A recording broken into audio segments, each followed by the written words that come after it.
सभी बच्चों को पैदा होने के बाद वैक्सीनेशन लगवाना बहुत जरूरी है, जो कि बर्थ के दिन से ही स्टार्ट हो जाता है और ये शेड्यूल 5 साल तक चलता है। उसके बाद में बूस्टर डोज होते हैं जो कि 10 साल पे भी लगते हैं और 15 साल पे भी, वो भी लगवाना चाहिए। क्यों लगवाना चाहिए? क्योंकि ये बहुत सारी गंभीर बीमारियां हैं जिनको हम प्रिवेंट कर सकते हैं, उनको होने से रोका जा सकता है या उनकी गंभीरता को कम किया जा सकता है। Government vaccination programme, immunisation programme में कुछ वैक्सीन इंक्लूड है जो कि बेसिक होती हैं। उसके अलावा जो वैक्सीन है वो सिर्फ प्राइवेट सेटअप में ही अवेलेबल होती है। अगर कोई अफोर्ड नहीं कर पा रहा है तो जो बेसिक वैक्सीन है वो गवर्नमेंट शेड्यूल से लगवा के, बाकी जो बची हुई वैक्सीन है जो कि बहुत इंपॉर्टेंट है लेकिन अभी गवर्नमेंट अभी उपलब्ध नहीं करवा पाई है, उनको प्राइवेट सेक्टर से लगवा सकते हैं, लगवाना चाहिए। कॉमन वैक्सीन है, कॉमन डिजीजेज है जिनका वैक्सीन अवेलेबल है, जैसे टाइफाइड हो गया, चिकन पॉक्स हो गया, फ्लू का वैक्सीन हो गया, सर्वाइकल कैंसर का वैक्सीन हो गया। ये डिजीज बहुत इंपॉर्टेंट है, बहुत कॉमन है और इनका वैक्सीन भी लगवाना चाहिए। नमस्कार दोस्तों, आप सभी का स्वागत है हमारे इस खास हेल्थ अवेयरनेस सेशन में। आज हम एक बहुत ही महत्वपूर्ण विषय पे बात करने वाले हैं जो हर बच्चे और बड़े के लिए बहुत ही इम्पोर्टेंट है। बात है वैक्सीनेशन यानी टीकाकरण। इस विषय पर हमारे साथ डिटेल में समझाने के लिए हमारे साथ आज जुड़े हैं senior consultant paediatrics and neonatology doctor Dhansukh Kumawat.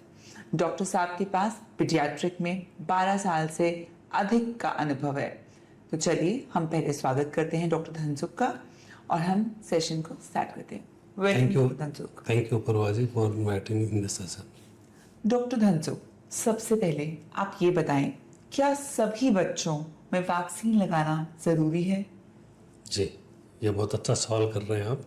सभी बच्चों को पैदा होने के बाद वैक्सीनेशन लगवाना बहुत ज़रूरी है, जो कि बर्थ के दिन से ही स्टार्ट हो जाता है और ये शेड्यूल 5 साल तक चलता है। उसके बाद में बूस्टर डोज होते हैं जो कि 10 साल पे भी लगते हैं और 15 साल पे भी, वो भी लगवाना चाहिए। क्यों लगवाना चाहिए? क्योंकि ये बहुत सारी गंभीर बीमारियां हैं जिनको हम प्रिवेंट कर सकते हैं, उनको होने से रोका जा सकता है या उनकी गंभीरता को कम किया जा सकता है। इसलिए सारे बच्चों को वैक्सीन जरूर लगवाना चाहिए। Thank you doctor Dhansukh. Doctor Dhansukh, अभी आपने बताया कि वैक्सीन लगाना जरूरी है। मेरा नेक्स्ट क्वेश्चन जो आपसे रहेगा वो ये रहेगा, वैक्सीन लगाना जरूरी क्यों है? हाँ, जैसा कि मैंने अभी आपको बताया कि ऐसी बहुत सी बीमारियां हैं जो कि जानलेवा हो सकती है या फिर डिसेबिलिटी आ सकती है। रिसर्च के बाद में कुछ बीमारियों को रोका जा सकता है, उनके लिए टीकाकरण या वैक्सीनेशन उपलब्ध है। तो उनकी गंभीरता को कम करने के लिए या कंप्लीट रोकने के लिए या ख़त्म करने के लिए वैक्सीनेशन जरूर लगवाना चाहिए। डॉक्टर धनसुख, ये टीका किस एज तक लगाना चाहिए? देखिए, वैसे बच्चों के शेड्यूल जो स्टार्ट होते हैं बर्थ के दिन से स्टार्ट होते हैं, 2 साल तक मोस्टली कवरेज हो जाता है। उसके बाद में बूस्टर डोज आती है, वो 4 से 6 साल पे लगती है। फिर बूस्टर डोज 9 to 10 ईयर पे लगती है, फिर 15 ईयर पे लगती है। तो ये शेड्यूल वैक्सीनेशन जो कार्ड होता है उसमें भी लिखा होता है, तो उसको फॉलो करना चाहिए और अपने पीडियाट्रिशियन या अपने कंसल्टेंट के संपर्क में रहना चाहिए। Thank you doctor Dhansukh. चलते हैं हमारे नेक्स्ट सवाल पे। अक्सर लोगों के घर गवर्नमेंट हॉस्पिटल से पोलियो ड्रॉप पिलाने के लिए स्टाफ आता है, क्या उसमें उनसे बच्चों को पोलियो ड्रॉप्स पिलवाने चाहिए? जी, ये बहुत इम्पोर्टेंट है। ये एडिशनल कैंपेन होता है हमारी गवर्नमेंट का, साल में 2 या 3 बार, जब भी हॉलीडे के दिन, स्पेशली संडे के दिन ये कैंपेन चलाया जाता है। ये पूरा कवरेज जो बच्चे नहीं ले पाते उनको भी कवर करता है। ये एडिशनल डोज होती है, तो सभी बच्चों को इररेस्पेक्टिव ऑफ देयर शेड्यूल वो पोलियो ड्रॉप्स भी लेनी चाहिए। और अगर आपको पिछले 15 दिन में या 1 महीने में ये डोज ऑलरेडी ले चुके हैं अपने शेड्यूल में, तो वो भी उनको इन्फॉर्म करना चाहिए। तो डिसाइड किया जाएगा कि ये रिपीट कर सकते हैं कि नहीं कर सकते। एक मिनिमम गैप होता है, उसको कंसिडर किया जाता है। डॉक्टर धनसुख, मेरा नेक्स्ट क्वेश्चन जो रहेगा वो ये रहेगा, अगर किसी भी कारण से मान लीजिए बच्चे का पोलियो ड्रॉप मिस हो जाता है या डिले हो जाता है, तो ऐसी सिचुएशन में हमें क्या करना चाहिए? देखिए, वैसे तो आज का जो शेड्यूल हम फॉलो कर रहे हैं, ये IAP का शेड्यूल होता है, Indian academic of paediatrics. Government का शेड्यूल भी होता है।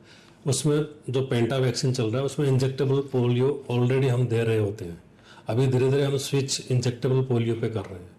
फिर भी कुछ कंडीशन में अगर इंजेक्टेबल पोलियो कवरेज नहीं है तो पोलियो ड्रॉप्स को पिला के उसको कंप्लीट किया जाता है।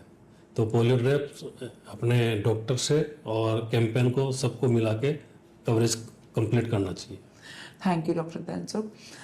नेक्स्ट क्वेश्चन पे चलते हैं। क्या वैक्सीन के कुछ सीरियस साइड इफेक्ट्स होते हैं? देखिए, वैक्सीन के साइड इफेक्ट होते हैं, कुछ लोकल होते हैं, कुछ सिस्टेमिक होते हैं और कुछ दूरगामी या बाद में भी अपीयर होते हैं जो कि रेयरेस्ट है। लोकल साइड पे पेन होना, फीवर आना या शरीर में बॉडी में रैसेज यानी चकत्ते बनना, ये कॉमन है जो कि वैक्सीन लगाने के 1 या 2 दिन के अंदर देखे जाते हैं। और कुछ बच्चों में सीरियस साइड इफेक्ट भी होते हैं, जैसे सीजर्स आना या फिर डिमाइलेशन होना और नसों का कमजोर होना।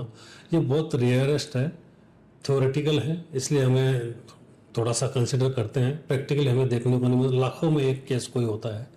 लेकिन इन साइड इफेक्ट्स को देखते हुए हम ऐसा नहीं कि वैक्सीन शेड्यूल को ना फॉलो करें। जनरल जो कॉमन साइड इफेक्ट है उनको घर पे ट्रीट किया जा सकता है और अपने डॉक्टर से संपर्क करें।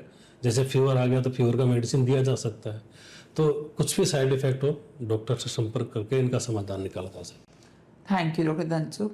नेक्स्ट क्वेश्चन पे चलते हैं। मेरा क्वेश्चन आपसे ये रहेगा, वैक्सीन हमें सरकारी अस्पताल में लगाने चाहिए या हम प्राइवेट हॉस्पिटल में भी लगा सकते हैं? Government vaccination programme, immunisation programme में कुछ वैक्सीन इंक्लूड है जो कि बेसिक होती हैं। उसके अलावा जो वैक्सीन है वो सिर्फ प्राइवेट सेटअप में ही अवेलेबल होती है। अगर कोई अफोर्ड नहीं कर पा रहा है तो जो बेसिक वैक्सीन है वो गवर्नमेंट शेड्यूल से लगवा के, बाकी जो बची हुई वैक्सीन है जो कि बहुत इंपॉर्टेंट है लेकिन अभी गवर्नमेंट अभी उपलब्ध नहीं करवा पाई है, उनको प्राइवेट सेक्टर से लगवा सकते हैं, लगवाना चाहिए।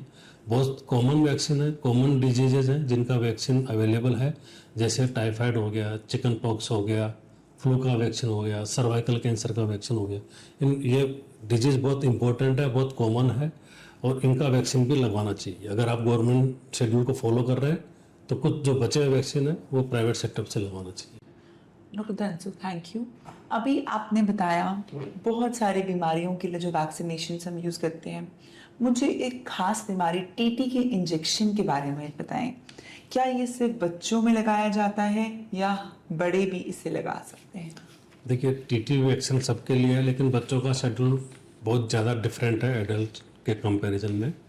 बच्चों का टिटनस वैक्सीन जो है, जो ये शेड्यूल है वैक्सीन कार्ड में जो लिखा होता है उसमें इंक्लूड होता है और चोट लगने पे जल्दी जल्दी टीटी के एक्शन बच्चों में नहीं लगाए जाते। 5 साल पे जो शेड्यूल है उसमें टिटनस का इंक्लूड है, 10 साल पे जो शेड्यूल वैक्सीनेशन है बच्चों का उसमें भी टिटनस का इंक्लूड है और 15 साल पे जो लगता है उसमें भी इंक्लूड है। तो इन बिटवीन जो वैक्सीनेशन या चोट वगैरह लगते हैं तो आरएमपी वगैरह क्या होता है, जाते ही चोट लगते ही सीधा वैक्सीनेशन लगा देते हैं टीटी का और हर बार चोट लगने पे लगा देते हैं, जिससे कि वो फिर इफेक्टिवनेस वो नहीं रह पाती टिटनस का। इसलिए बच्चों का शेड्यूल अलग है, हर बार चोट लगने पे टिटनस का वैक्सीन ना लगवा। और अभी तक जो ट्रेंड में था सिर्फ टिटनस लगाया जाता था, अभी हमारे शेड्यूल में ये है कि टीडी वैक्सीन लगाया जाता है। जब 15 ईयर पे टीडी लगता है और उसके बाद में भी टीडी ही रिकमेंडेड है, तो सिंपल टीटी के बजाय टीडी वैक्सीन लगवाना चाहिए। डॉक्टर धनसुख, मेरा आखिरी सवाल जो आपसे रहेगा, अभी ही आपने कुछ क्वेश्चंस पहले से बताया था सर्वाइकल कैंसर के बारे में। सर्वाइकल कैंसर से बचाव करने के लिए जो ये न्यू सर्वाइकल वैक्सीन है, आप इसके बारे में हमारे व्यूअर्स को, दर्शकों को और मुझे क्या जानकारी देना चाहते हैं? जी, सर्वाइकल कैंसर पे लगातार रिसर्च जारी है और अभी एडवांसमेंट भी आया है। पहले सिर्फ 4 स्ट्रेन्स के लिए सर्वाइकल कैंसर के लिए वैक्सीन अवेलेबल था, अभी एडवांस जो आया है वो 9 स्ट्रेन को कवर करते हुए आया है और इसमें 9 टाइप के जो सर्वाइकल कैंसर है स्ट्रेन है उनको प्रिवेंट किया जा सकता है। और ख़ास बात यह है कि इस बार जो ये नया वैक्सीन आया है 9 स्ट्रेन वाला, गार्डासिल 9 नाम से जो है, ये सिर्फ गर्ल्स में नहीं बॉयज़ में भी लगाया जा सकता है।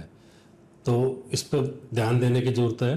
पहले जो थे वो सिर्फ गर्ल्स में और फीमेल्स में ही लगाए जाते थे और ये 9 स्ट्रेन वाला बॉयज़ में भी लगाया जाता है। जो कई तरह के वार्ट्स इंड्यूस्ड कैंसर होते हैं, जो कि ओरल वार्ट्स हो सकते हैं, एनल वार्ट हो सकते हैं, पेनाइल वार्ट हो सकते हैं, उनसे बचा जा सकता है। तो जानकारी लेने की ज़रूरत है कि ये अब बॉयज़ में भी लगाया जा सकता है 9 ईयर ऑनवर्ड्स। तो अपने नियरेस्ट कंसल्टेंट से ज़रूर इसके बारे में जानकारी ली। Thank you so much doctor Kumawat, आपका बहुत बहुत धन्यवाद आज हमारे साथ जुड़ने के लिए और हमारे साथ इतने वैल्यूबल इंसाइट शेयर करने के लिए।